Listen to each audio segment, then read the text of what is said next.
আমরা এটা তীব্র নিন্দা জ্ঞাপন করছি এবং এটা আমি বলছি এটা কামরাঙ্গীরচরের সাধারণ ছাত্র বা সাধারণ জনগণের কাজ নয়। এটা যারা করেছে তারা এক কথায় টোকাই কিংবা সন্ত্রাসী। তারা যেই দলেরই হোক তারা আমাদের সাথে না, তারা এলাকাবাসীর পক্ষে না। কারণ থানা হচ্ছে এলাকাবাসীকে সিকিউরিটি দেয়। তো থানাকে নষ্ট করা মানে হচ্ছে কি থানার সিকিউরিটি নষ্ট করা।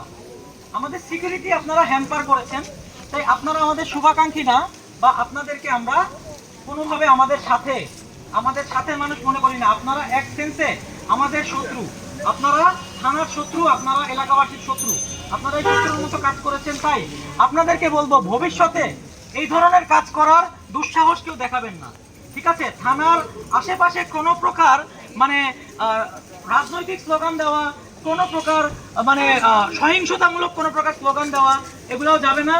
যারা এলাকাতে রাজনৈতিক বিভিন্ন প্রকারের আপনারা মানে নিজস্ব শোডাউন করছেন, এটা আপনাদের নাগরিক অধিকার, এটা আপনারা করতে পারেন, এটা আপনারা শান্তিপূর্ণভাবে করেন।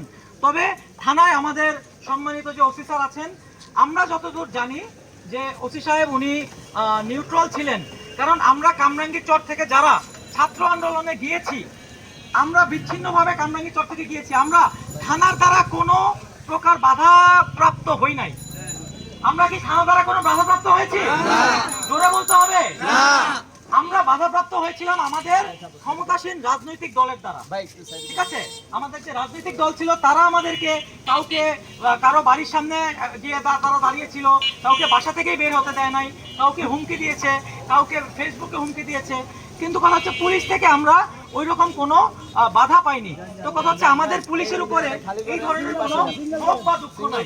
আমাদের থানা যে নতুন ভাবে এখানে থানা যে আমাদের কার্যক্রম শুরু করেছে, আশেপাশের সবাই সাধারণ জনগণ সহ সবাইকে জিজ্ঞেস করছে আমরা সবাই কি খুশি কিনা, আমরা নিরাপত্তা চাই কিনা, আমাদের থানাকে রক্ষা করার দায়িত্ব কার, এবং থানার রক্ষা করার দায়িত্ব আমাদেরকে।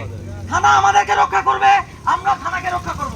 এই যে যারা মানে থানার এই গাড়িগুলো জ্বালিয়েছেন, পুড়িয়েছেন, এটা নিন্দনীয় কাজ। এটা সামনে যদি কেউ করার চেষ্টা করে, আমরা এলাকাবাসী, আমরা ছাত্ররা, আমরা সবাই একই সাথে এটা প্রতিহত করব। আমরা শক্ত হাতে ইনশাআল্লাহ এটা প্রতিহত করব, ইনশাআল্লাহ, ঠিক আছে? আর আমাদের মানে ওসি সাহেবকে আমি অনুরোধ করব, আপনি 1 মিনিট 2 মিনিট যা আমাদের উদ্দেশ্যে সংক্ষেপে কিছু বলেন।